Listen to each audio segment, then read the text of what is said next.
یہ کہنا کہ RUDA is nothing but it's a land mafia, تو بتائیں کہ کہاں سے لینڈ روڈا نے کس طرح سے لینڈ گریب کیا ہے. ڈیم نہیں ہونا چاہیے، ڈاکٹر صاحب بھی یہی کہتے ہیں. تو سیلاب تو پھر بھی آئیں. روڈا نے 1000 ریپیٹ 1000 سال کا جو ڈیٹا لیا اور دیکھا کہ 1000 سال کے اندر اس میں میکسیمم کتنا فلڈ آیا. 5,60,000 کیوسک ابھی تک اس میں میکسیمم سیلاب آیا. اب جو ریور ٹریننگ ہو رہی ہے اسی لیے اس کا دریا کی جو چوڑائی ہے 1 کلومیٹر رکھی گئی اور اس کو 20 فٹ جو ہے اس کی برجنگ کی جا رہی ہے. اب 6 لاکھ کیوسک بھی پانی آئے گا کہ یہ اس کو سسٹین کر سکے.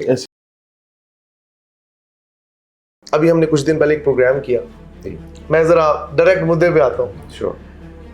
ڈاکٹر حسن عباس صاحب جی، ہائیڈرولوجی ایکسپرٹ، انہوں نے ہمارے ساتھ بات چیت کی. انہوں نے روڈا کے اوپر بڑے الزامات لگائے. انہوں نے کہا جی روڈا ایک لینڈ گریبنگ مافیا ہے، اور کئی ایسی باتیں کی جن کو دیکھ کے میں بھی تھوڑا سا سیٹ بیک میں چلا گیا کہ میں تو خود روڈا کے ساتھ شوز کیے، مجھے تو ایسا کہیں نہیں فیل ہوا. آپ ذرا اس چیز کی تنصیق کریں کہ کدھر روڈا کے معاملات جا رہے ہیں. کیا روڈا آنے والے وقت میں ری شیپ کرے گا لاہور کو، اور اگر ری شیپ کرے گا تو اس کے لیے کیا میکانزم اپنائے گا؟ دیکھیں جی، ڈاکٹر حسن عباس جو ہیں وہ تو ہم تو اسٹوڈنٹ ہیں اور وہ تو استاد ہیں، اور I have lot of respect for ہم. بٹ یہ کہنا کہ RUDA is nothing but it's a land mafia, تو آپ اس کے لیے پھر جو لینڈ مافیا ہے اس کے آپ کو بتائیں کہ کہاں سے لینڈ روڈا نے کس طرح سے لینڈ گریب کیا ہے. کیا روڈا نے کیا؟ روڈا تو بیسکلی جو موسٹ آف دا جو روڈا کا جو پروجیکٹ ہے جس کے اندر روڈا کام کر رہا ہے وہ بیسکلی تو فلڈ پلین میں کام کر رہا ہے. اچھا، ہر دریا کے اندر دیکھیں 3 چیزیں ہوتی ہیں. ایک اس کا اپ لینڈ ہوتا ہے جو اوپر والی جگہ، ایک اس کی کریک ہوتی ہے یا جو ریور ہوتا ہے جہاں سے دریا بہہ رہا ہوتا ہے، اور ایک اس کا فلڈ پلین ہوتا ہے.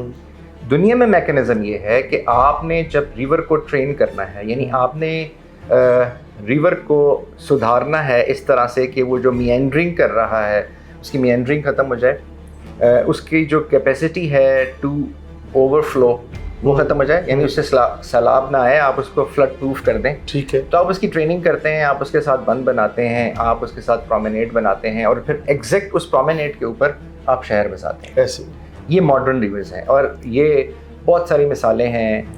آپ انگلینڈ میں دیکھ لیجئے، آپ فرانس میں دیکھ لیں، آپ سنگاپور میں دیکھ لیں، آپ انڈیا میں دیکھ لیں، بہت ساری جگہوں پہ، امریکہ میں دیکھ لیں جہاں پہ ریورز کو ایسے ٹرین کیا گیا ہے.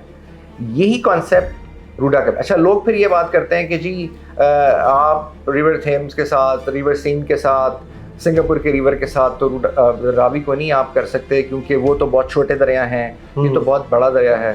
فائن، تو اگر یہ بہت بڑا دریا ہے تو یہ بتائیے کہ اس میں پانی کیا آ رہا ہے، یہ کس کے کنٹرول میں؟ یہ انڈیا کے کنٹرول میں. فائن، اگر مین منتھس میں یعنی جولائی، اگست، سپتمبر میں اس میں پانی آتا ہے اور یہ سویل کر جاتا ہے، اس کا جو فلڈ پلین ہے وہ سویل کر جاتا ہے، تو اس کا مطلب یہ ہے کہ یہ آپ کے لیے ایک ایسا تھریٹ ہے جو پیرینیل تھریٹ ہے، اور آپ کو پھر یہ ایسٹیمیٹ دیکھنا چاہیے کہ کتنا پانی آتا ہے. تو روڈا نے یہ کیا کہ روڈا نے 1000 ریپیٹ سائیکل کا 1000 سال کا جو ڈیٹا لیا اور دیکھا کہ 1000 سال کے اندر اس میں میکسیمم کتنا فلڈ آیا. تو یہ پتہ چلا، اسٹڈیز کروائیں، ڈفرینٹ ایکسپرٹ سے اسٹڈیز کرائیں، کنسلٹنٹس نے اس میں اپنی انپٹ دی. 5,60,000 کیوسک ابھی تک اس میں میکسیمم سیلاب آیا ہے. ٹھیک ہے. اچھا، اب اس کو مد نظر رکھتے ہوئے اس کو کیلکولیٹ کر کے اب جو ریور ٹریننگ ہو رہی ہے اسی لیے اس کا دریا کی جو چوڑائی ہے وہ کنٹینیوسلی یونیفارملی 1 کلومیٹر رکھی گئی، ایکسیپٹ شادرہ جہاں پہ تھوڑی سی کنسٹرکشن ہے تو وہاں پہ جا کے 800 ہو جائے گی، ورنہ باقی پوری 1000 میٹر رکھی گئی. اور اس کو 20 فٹ جو ہے اس کی ڈریجنگ کی جا رہی ہے تاکہ 20 فٹ اس کی ڈیپتھ ہو جائے. اگر ابھی آپ دیکھیں تو ریور کہیں پہ 200 میٹر بہ رہا ہے، کہیں پہ 300 میٹر بہ رہا ہے، اور لیکن جب سیلاب آتا ہے تو پھر وہ فلڈ پلین کو اپنے ساتھ لنک کر لیتا ہے. بالکل. تو یہ ایسٹیمیٹ یہ لگایا گیا کہ اب 6 لاکھ کیوسک بھی پانی آئے گا تو وہ یہ جو بنایا جا رہا ہے، جو اس کی ٹریننگ کی جا رہی ہے، یہ اس کو سسٹین کر سکے. تو بیسیکلی یہ کانسیپٹ ہے. دیکھیں، لوگ انڈس واٹر ٹریٹی کی بات کرتے ہیں کہ جی انڈس واٹر ٹریٹی نہیں ہونی چاہیے تھی. یہ بات بالکل ٹھیک ہے کہ کوئی بھی ملک اپنے دریا جو ہے وہ کسی سے شیئر نہیں کرتا، کسی کو دیتا نہیں ہے. چلیں شیئر تو کرتے ہیں، 107 ملک ہیں جو دریا شیئر کرتے ہیں، لیکن وہ اپنا دریا کسی کو نہیں دیتے اور آپ کو یہ نہیں کہتے کہ اس کو اسٹرینگولیٹ کر کے آپ اس کے اندر پانی بالکل ختم کر دیں اور یہ ہمارا بالکل جو ہے وہ ڈرائی بیسن بن جائے اس کا دریا کا، اور یہاں پہ کچھ بھی نہ ہو. یہ ہم نے یہ دیا، 3 دریا دے دیے.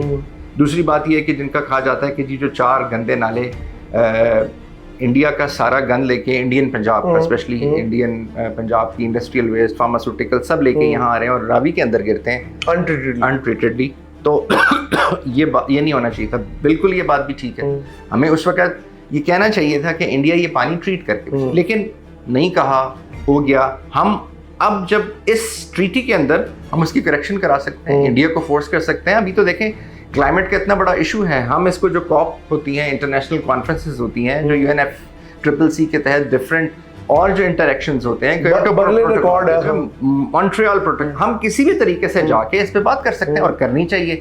وہ تو ہم نے نہیں کی, لیکن ہم یہ کہتے ہیں کہ جی یہ پانی 4 نالے گندے آ رہے ہیں, فائن اس کو کچھ ٹریٹمنٹ کریں, پھر اس کا کچھ اس کے لیے کوئی جو کلائمیٹ ڈپلومیسی ہے اس کو ریز کریں اور اس پہ بات کریں. تو یہ بیسیکلی کانسیپٹ ہے جی روڈا کا. اب آپ نہ بنائیں فائن, آپ روڈا نہ بنائیں, آپ روڈا کو ایک دفعہ ہٹا دیں, سائڈ پہ کر دیں, تو سیلاب تو پھر بھی آئیں گے. آپ کیسے روکیں گے اس کو؟ پھر جو پانی جو ایکویفر ہے نیچے سے جو دریا کا, وہ پانی سب ڈاکٹر صاحب کا آپ نے ذکر کیا ہے, ڈاکٹر صاحب بھی کہتے ہیں کہ پانی ظاہر ہے نیچے پورے لاہور کا ایک کرائسس آتا جا رہا ہے.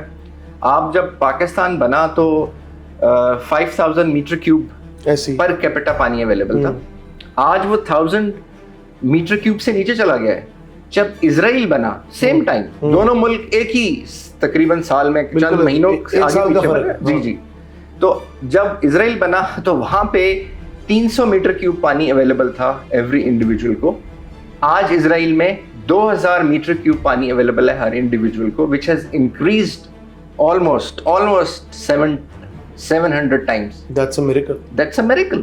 So وہ اس لیے کہ جو فریش واٹر ہے, fresh water decides the future of your coming generations. So آپ نے فریش واٹر کو بچانا ہے. اچھا پھر ایک یہ بات ہوتی ہے کہ جی, کیونکہ میں روڈا کے کانٹیکس میں بات کر رہا ہوں, لیکن یہ سارے کویسچنز اس سے ریلیٹڈ ہیں, ٹھیک ہے, کہ ڈیم نہیں ہونا چاہیے. ڈاکٹر صاحب بھی یہی کہتے ہیں. جی بالکل ٹھیک ہے. ایک اس کا ایکولوجیکل فلپ سائڈ ہے ڈیمز کی, سلٹنگ ہوتی ہے, اور جو بڑے ڈیم ہیں وہ ایون ارتھ کی موومنٹ کو بیکاز آف دی گریوٹی, کیونکہ وہ چاند مون کی جو گریوٹی ہے اس پہ افیکٹ ڈالتے ہیں. مون کی گریوٹی جو ہے وہ ارتھ کی روٹیشن کو کنٹرول کرتی ہے, جس کی وجہ سے ویدر سسٹم بنتے ہیں. تو جو کلائمیٹ چینج ہے وہ خالی کاربن کی وجہ سے نہیں آ رہی, وہ جو آپ کی ایک روٹیشن اور گریوٹی میں جو فرق آ رہا ہے اس کی بھی وجہ ہے. سو یہ بات تو ٹھیک ہے, لیکن اگر آپ ڈیم نہ بنائیں تو پھر آپ اتنی بڑی پاپولیشن کو ہر ملک کیسے فیڈ کرے گا؟ آپ دریا سے تو پاپولیشن فیڈ نہیں کر سکتے, کیونکہ دریا میں تو دیکھیں ہمیں جو اللہ تعالیٰ نے سسٹم دیا ہے مونسون کا, 3 مہینے بہت پانی, 8 مہینے پانی نہیں. تو پھر آپ کیا کریں گے؟ What will you do? کس طریقے سے آپ یہ سارا دیکھیں. اور اس کی مثال جو ہے وہ جب پاکستان بنا تو ہمارے پاس جو کینالز تھیں وہ فیڈ ہوتی تھی مادھو پور اور فیروز پور ہیڈ ورکس, وہ ادھر رہ گئے اور ہمیں پتہ بھی نہیں تھا, اور انڈیا نے وہاں سے وہ کینالز بند کر دی. جب کینالز بند کی تو ہماری جو اس کے ساتھ جو ان کی کمانڈ ایریاز تھے کینال کے, وہ سارے کے سارے ڈرائی ہو گئے. اس سال فصل نہیں لگ سکی, اگلے سال آلموسٹ قحط کی سچویشن پیدا ہو گئی. امریکہ نے جہاز بھر کے آپ کو بھیجے. دیٹ از دا مومنٹ کہ آپ کو ریئلائز ہوا کہ ہم نے کینالز بنانی ہیں, ہم نے ڈیمز بنانے ہیں. آپ کے پاس پیسے نہیں تھے, تو آپ کے پاس آپشن کیا تھی؟ آپ کیا کرتے؟